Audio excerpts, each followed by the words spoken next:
guys, welcome to Via Vlogs. எல்லாரும் எப்படி இருக்கீங்க? எல்லாம் சூப்பரா இருக்கீங்கன்னு நினைக்கிறேன். நானும் இங்க ரொம்ப நல்லா இருக்கேங்க. இன்னைக்கு பாத்தீங்கன்னா சண்டே ஈவினிங். ஐயோ பாத்தீங்கன்னா காலை தூக்க கலக்கத்திலே வளர்றேன். இன்னைக்கு பாத்தீங்கன்னா சண்டே மார்னிங் ஒரு 9:20க்குலாம் எந்திரிக்குது. எனக்கு ஆச்சரியம் தான். ஸோ இன்னைக்கே இவ்வளோ சீக்கிரமா எந்திரிச்சிருக்கேன் அப்படின்னா இன்னைக்கு எங்களோட பாபாவோட பழைய ஆஃபீஸில் ஒர்க் பண்ண எல்லாருமே வந்துட்டு மீட் பண்ணலான்னு சொல்லிட்டு ஒரு சின்ன பிளான் இருக்கு. ஸோ அதனால வந்து நான் லஞ்ச் ப்ரிப்பேர் பண்ண போறேன். ஸோ இன்னைக்கு ஒரு சீ ஃபுட் மெனு என்ன மெனுன்னு பார்த்துடலாமா? செஃபோ மாறிட்டு. ஸோ இன்னைக்கு வந்துட்டு என்னென்ன மெனுனா ஒயிட் ரைஸ், மீன் குழம்பு, மீன் வறுவல், ப்ரான் வறுவல், நண்டு வறுவல், ரசம். இதுதான் என்னோட மெனு. ஸோ இப்போ மணி கரெக்டாக 9:39. ஸோ எல்லா ரெசிபி டீட்டெயிலாக சொல்ல முடியுமா தெரியல. பட் ஆனால் நான் எப்படி டக்குன்னு ப்ரிப்பேர் பண்ணுறேன் அப்படின்னு சொல்லிட்டு உங்களுக்கு காட்டுறேன். ப்ரீவியஸ் நைட்டே வந்து ஃபிஷ்ஷு, ப்ரானு, நண்டு எல்லாமே க்ளீன் பண்ணி நான் ஃப்ரீசரில் போட்டாச்சு. ஸோ காலையில் எழுந்திரிச்சு செய்ய வேண்டியது தான். யூஎஸ் வந்ததுலேருந்து இந்த டெக்கன் பிராண்டில் இருக்கிற சோனா மசூரி ரா ரைஸ் தான் யூஸ் பண்ணுறேன். ஊரில் இருக்கும் போது நான் ஹாஃப் பாயில் ரைஸ் தான் யூஸ் பண்ணிட்டு இருந்தேன். இங்கே எனக்கு கரெக்டான ஹாஃப் பாயில் ரைஸ் ஒன்றும் கிடைக்கல. நல்ல பிராண்ட், நல்ல டேஸ்ட் இருக்கிற ஹாஃப் பாயில் ரைஸ் கிடைச்சா மறக்காமல் எனக்கு கமெண்ட்டில் வந்து சொல்லுங்கள், நானும் ட்ரை பண்ணி பார்க்குறேன். நெக்ஸ்ட்டு டிஷ் வாஷர்லாம் கொஞ்சம் அன்லோட் பண்ண ஆரம்பிச்சிட்டேன். சைட் பை சைடு கொஞ்சம் ஒர்க் பார்த்தா தான் க்ளீன் பண்ணுறதும் கொஞ்சம் ஈஸியாக இருக்கும்னு சொல்லிட்டு சரி டிஷ் வாஷர் அன்லோட் பண்ணிட்டு பார்க்கலாம். பாய். இப்போ வந்துட்டு நான் வந்து ஒரு கப் ரைஸுக்கு கிட்டத்தட்ட ஒரு 2.5 கப் தண்ணி வச்சுட்டு இன்ஸ்டன்ட் பாட்டில் வச்சுட்டேன். சரி, நான் எப்பொழுதுமே இந்த பின்னால் இருக்க 2 பர்னரில் மட்டும் தான் சமைப்பேன். முன்னாடி இருக்க பர்னர் யூஸே பண்ண மாட்டேன். ஏன்னா என் ஹஸ்பண்ட் சொல்லுவாங்க கையை சுட்டுக்காத அப்படின்னு பயமுத்தியே நான் யூஸ் பண்ண மாட்டேன். இது மாதிரி நிறைய குக் பண்ணணுன்னா மட்டும் தான் ஃபர்ஸ்ட் 2 பர்னர் யூஸ் பண்ணுவேன். ஸோ எல்லா பாத்திரமும் வச்சோடனே இடிக்க ஆரம்பிச்சிருச்சா. ஸோ எப்படி வைக்கிறதுன்னு சொல்லி பார்த்து எல்லாம் செட் பண்ணிவிட்டு வெங்காயம் கட் பண்ணலான்னு போயிட்டேன். நான் ரீசெண்டாக அந்த ஹாமில்டன் பீச்சோட ஃபுட் ப்ராசஸர் வாங்கினேன். ரொம்ப யூஸ்ஃபுல்லாக இருக்குது. ஸோ அவ்வளோ வெங்காயத்தையும் டக்குன்னு கட் பண்ணியாச்சு. இப்போ மீன் குழம்புக்கு நம்ம தாளிச்சிக்கலாம். எண்ணெய் ஊற்றிட்டு எங்கள் வீட்டில் எங்கள் அத்தை செஞ்சு கொடுத்த வெங்காய வடகம், அதுக்கப்புறம் கொஞ்சம் பூண்டு, கருவேப்பிலை போட்டு தாளிச்சிட்டு வெங்காயம், தக்காளி போட்டு நான் கொஞ்சம் நல்லா வதக்கிடுவேன். அப்போ தான் கொஞ்சம் குழம்பு நல்லா திக்காக இருக்கணும்னு சொல்லிட்டு சைட் பை சைடில் வந்து ப்ரான் வறுவலுக்கும் நண்டு வறுவலுக்கும் எண்ணெய் ஊற்றி வெறும் சோம்பும் வெங்காயம் போட்டு வதக்கி விட்டுட்டேன். ப்ரான் மசாலாவுக்கும் நண்டு மசாலாவுக்கும் வெங்காயம் ரொம்ப ப்ரௌனாலாம் வறுக்கணும்னு அவசியம் இல்லை. சும்மா வந்துட்டு ஒரு கண்ணாடி பதத்துக்கு வறுத்தா போதும். அப்புறம் தக்காளியும் சாப்பரில் போட்டு கட் பண்ணி நல்லா சாட்டே பண்ணியாச்சு. ஸோ இதுதான் இப்போ இருக்கிற ஸ்டேஜ். நெக்ஸ்ட்டு வந்து நம்ம தேங்காய் அரைச்சி வச்சுக்கலாம் எல்லாத்துக்கும். ஃபஸ்ட்டு மீன் குழம்புக்கு வெறும் தேங்காய் மட்டும் அரைச்சி வச்சா போதும், வேறு எதுவுமே சேர்க்க வேண்டாம். தேங்காய் பேஸ்ட்டு, புளி தண்ணி, அதுக்கப்புறம் குழம்பு மிளகாத்தூள், இது 3யும் போட்டு மிக்ஸ் பண்ணிவிட்டு ஒரே ஒரு தக்காளியை பல்ஸ் பண்ணி நம்ம வந்து குழம்பு நல்லா கரைச்சி உப்பு, காரம், புளி எல்லாம் பார்த்து ஒரு எடுத்து வச்சுக்கலாம். நண்டு வறுவலுக்கும் ப்ரான் மசாலாவுக்கும் நம்ம வந்து தக்காளி போட்டு வதக்கிடலாம். அப்புறமா கரைச்சி வச்சுருந்த அந்த குழம்பை வந்துட்டு ஊற்றிட்டு 4 பச்சை மிளகாய் போட்டு மூடி வச்சிட்டோன்னா நல்லா அந்த பச்சை வாசனை போகிற அளவுக்கு கொதிக்க வச்சிடணும். இதுதான் மீன் குழம்போட ஸ்டெப்பு. சமையல் என்ன ஸ்டேஜில் இருக்கு இப்போ? சமையலா அது பாட்டு ஆகிட்டு இருக்கு. ஆக்சுவலி இப்போ நண்டுக்கு மசாலா ரெடி ஆயிடுச்சு. வெங்காயம், தக்காளி, மிளகாத்தூள் அவ்வளோதான் போட்டு கொஞ்சம் நல்லா வதக்கிட்டேன். இப்போதான் ப்ரானுக்கு வந்துட்டு வெங்காயம் வதக்கிட்டு தக்காளியும் மிளகாத்தூளும் போட்டிருக்கேன். நெக்ஸ்ட் வந்து நம்ம சொன்னால நேற்று எல்லாமே க்ளீன் பண்ணி வச்சிருக்கோம் சொல்லிட்டு ஸோ நண்டு க்ளீன் பண்ணியிருக்கு. நண்டு போட்டுட்டு தேங்காய், மிளகு, ஜீரகம், சோம்பு அரைச்சி இதில் ஊற்றுனா நண்டு ரெடி. இதில் வந்துட்டு ப்ரானை போட்டுட்டு தேங்காய், சோம்பு அரைச்சி ஊற்றிட்டு மூடி வச்சுட்டா ப்ரான் ரெடி.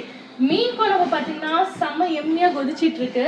ஸோ மீன் குழம்புல வந்துட்டு நல்லா கொதிச்சதுக்கப்புறம் மீனை போட்டுட்டா மீன் ரெடி. பார்த்தீங்களா, டக்குன்னு சமைச்சாச்சு. சாதம் ஆயிடுச்சு. மீனை வந்து பெரட்டி வச்சிருக்கேன். ஸோ மீனை வந்துட்டு இதெல்லாம் முடிச்சதுக்கப்புறம் மீன் ஃப்ரை பண்ணிட்டா சமையல் ரெடி, சாப்பிடலாம். இது எல்லாமே என்னோடய அத்தையோட ரெசிபி. இவ்வளோ ஈஸியாக நான்வெஜ் செய்ய முடியுமான்னு சொல்லிட்டு அவங்ககிட்டருந்து கற்றுக்கிட்டதுக்கப்புறம் தான் எனக்கு தெரிஞ்சது. நான் யூடியூப்லாம் ரொம்ப பார்த்து ட்ரை பண்ணி சொதப்பினதெல்லாம் உண்டு. பட் ரொம்ப ரொம்ப சிம்பிளானது, ஆனால் செம்ம எம்மியாக இருக்கும். எல்லா ஃப்ரெண்ட்ஸும் சொல்லுவாங்க உங்கள் வீட்டில் சீ ஃபுட்னாலே ரொம்ப நல்லாயிருக்கும்னு சொல்லிட்டு. பார்த்தீங்களா எவ்வளோ ஈஸியாக குக் பண்ணியாச்சு. இத்தனை டிஷ் பண்ணாலுமே டக்குன்னு செஞ்சிடலாம் நம்ம ப்ரிப்பேர் பண்ணி வச்சுருந்தா. சரி, கொஞ்சம் கிட்ஸ்லாம் இருக்காங்கன்னு சொல்லிட்டு ரசமும் வச்சுருந்தேன். தக்காளி ரசம் மாதிரி.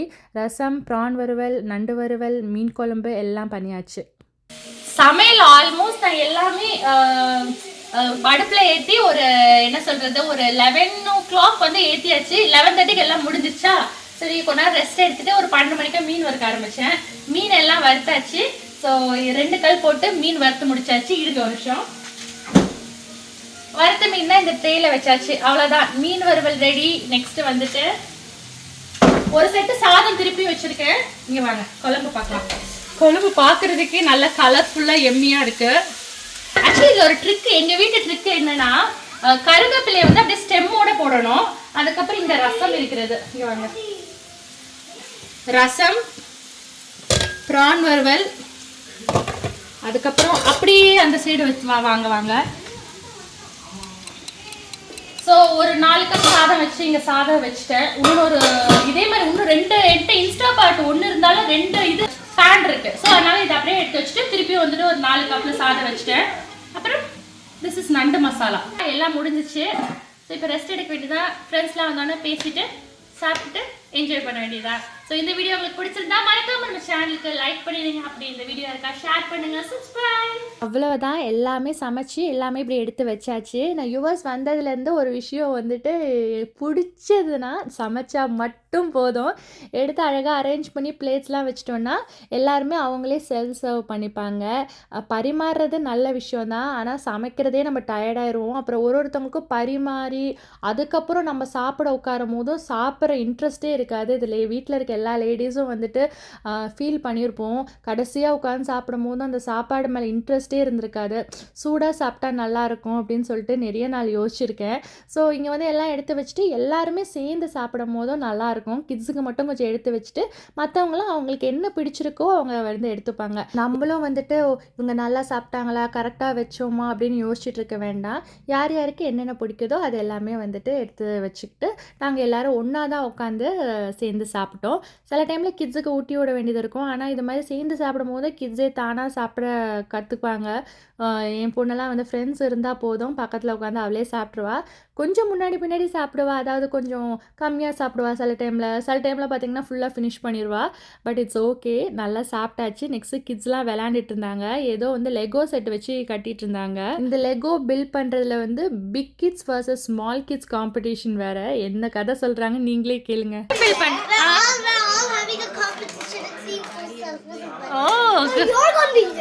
அப்படியா? Okay okay. ஃபர்ஸ்ட் இத NS1 ஷிப். ஓகே. இதுல வந்து தண்ணில போலாம், லேண்ட்ல போலாம், பறக்கலாம். வந்து இத பெட்ஸ் சோ பீப்பிள்லாம் வந்து ரிலாக்ஸ் பண்ணனும்னா உங்களுக்கு வந்து ஆனா பப்ளிக் டிவி யூஸ் பண்ணுங்க. சோ இது வந்து இங்க பாருங்க.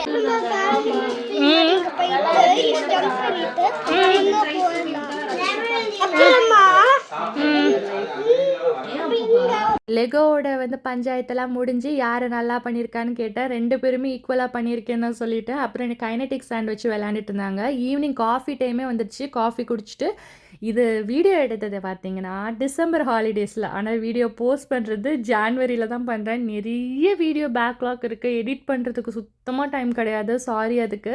ஆனால் எல்லா வீடியோஸும் வந்துடும். ஸோ கிறிஸ்மஸ் லைட்டிங்ஸ் பார்க்குறதுக்கு போயிருந்தோம். இதுக்கு கிறிஸ்மஸ் முடிஞ்சிடுச்சு, கிட்டத்தட்ட நியூ இயர் டைமில் கூட அந்த கிறிஸ்மஸ் லைட்டிங்ஸ் இருக்கும். சரின்னு சொல்லிட்டு ஈவினிங் சும்மா போய் பார்த்துட்டு இந்த வீட்டில் பார்த்தீங்கன்னா சாண்டாவோட பொம்மை இருந்தது. அதை வந்து ஒரு பட்டன் ப்ரெஸ் பண்ணால் சாண்டா வேற பாட்டு பாடும். அந்த பட்டன் எங்கன்னு நாங்கள் தேடிட்டு இருந்தோம், கிடைக்கவே இல்லை. அதுக்கப்புறம் பார்த்தீங்கன்னா அந்த வீட்டு ஓனர்கிட்டே எங்கெங்கே அந்த ரெட் பட்டன் இருக்குன்னா கடைசியில் அந்த போர்டுக்கு பின்னாடி தான் இருந்தது. கிட்ஸ் அதை ப்ரெஸ் பண்ணி கொஞ்சம் நேரம் டைம் ஸ்பெண்ட் பண்ணிட்டு இருந்தாங்க. எங்களோட டிசம்பர் ஹாலிடேஸ் எப்படி போச்சுன்னு சொல்லிட்டு ஒரு பெரிய வீடியோ நம்ம சேனலில் போட்டிருப்போம். டைம் கிடைக்கும் போது கண்டிப்பாக போய் பாருங்கள். இங்கே ஒரு வீடு, கிட்டத்தட்ட அந்த வீட்டை பார்த்தா கேண்டீஸ் இருக்குல்ல, கேண்டீஸ் ஒட்டி வச்ச மாதிரி இருக்கு. இங்கே வருங்க, ஃபுல்லாக வீடு ஃபுல்லாகவே கேண்டி மாதிரி லைட்ஸ் போட்டிருக்காங்க. இதுதான் ஃபர்ஸ்ட் டைம் இப்படி நான் பார்க்குறேன். செம்ம கலர்ஃபுல்லாக இருக்குது. இந்த வருஷம் டேலஸில் கிறிஸ்மஸ் லைட்டிங்க்கு நிறைய வீடியோ வைரல் ஆச்சு. ஆனால் நான் பார்த்தலே ரொம்ப பெஸ்ட்டான எஃபர்ட் எடுத்த வீடு இதுதான். ஆனால் அவ்வளோ வைரல் ஆச்சா என்னன்னு தெரியல. வைரல் எப்படி ஆகும் நம்ம சோஷியல் மீடியாலன்னு தெரில. வைரல் ஆகுறது நல்லதா கெட்டதானே வந்து இப்போது புரியல. பிகாஸ் வைரல் ஆனாலே இப்போலாம் கொஞ்சம் பிரச்சனை ஆகுதில்ல எல்லா விஷயத்துலையும். ஸோ பட் ஆனால் இந்த வீடியோ ரொம்ப அழகாக இருந்ததுங்க. அப்படியே கேண்டிஸ் ஒட்டி வச்ச மாதிரி மல்டிபிள் கலர்ஸ் லைட்டு. ஆனால் இதுக்கு பயங்கர எஃபர்ட். ஒரு லைட்டும் இண்டிவிஜுவலாக ஸ்டிக் பண்ணியிருந்தாங்க. கழட்டும் போது எப்படி கழட்டினாங்கலாம் தெரில, ஆனால் ரொம்ப அழகாக இருந்தது. ப்ளூவி பொம்மை மாதிரி ஒருத்தவங்க ட்ரெஸ் பண்ணிவிட்டு வெளியில் வாசலில் நின்றுட்டு இருந்தாங்க. அப்புறம் பபிள் மிஷினும் இருந்தது. மேஜிக்கலாக இருந்தது. கிட்ஸும் ரொம்ப என்ஜாய் பண்ணாங்க. நல்ல ஃபோட்டோ எடுக்கிற பிளேஸு. கொஞ்சம் டயர்டாக இருந்தது, இருந்தாலும் வந்து ஒரு 1/2 hour to 45 minutes அங்கே ஸ்பெண்ட் பண்ணிவிட்டு குட்டீஸ் எல்லாம் அந்த ப்ளூவி பொம்மை போட்டுட்டு ஒருத்தர் நிற்கிறாரில் அவரோட ஃபோட்டோ எடுத்துகிட்டு அன்றைக்கிடே ரொம்ப நல்லா போச்சு. இந்த வீட்டோட லைட்டிங்ஸ் பற்றி உங்கள் கருத்துக்கள் ஏதாவது இருந்தால் கண்டிப்பாக கமெண்ட் செக்ஷனில் சொல்லுங்கள். அப்புறமா கிட்ஸை வந்து ஒரு ஃபோட்டோ எடுத்துகிட்டு நாங்களும் கொஞ்சம் ரீல்ஸ் பண்ணலான்னு ட்ரை பண்ணோம். ஆனால் ரீல்ஸ் வரலை.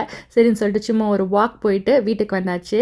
வீட்டுக்கு வந்துட்டு லெஃப்ட் ஓவர்ஸ் எல்லாம் இருந்தது. நைட்டும் அதே வச்சு எல்லாம் சாப்பிட்டுட்டு கிட்ஸு நைட்டு தான் கொஞ்ச நேரம் டிவி டைம் கொடுத்தோம். எல்லாம் சேர்ந்து டிவி பார்த்துட்டு அப்படியே இந்த டே சூப்பராக போச்சு. மதியானத்துலேருந்து நைட்டு வரையும் ஃபுல் பேக்ட் அண்ட் ஒரு நல்ல ஒரு ஃபேமிலி கெட் டுகெதர் மாதிரி இருந்தது. இந்த வீடியோ உங்களுக்கு பிடிச்சிருந்தா மறக்காமல் லைக் ஷேர் சப்ஸ்கிரைப் பண்ணிடுங்க. தேங்க்ஸ் ஃபார் வாட்சிங்.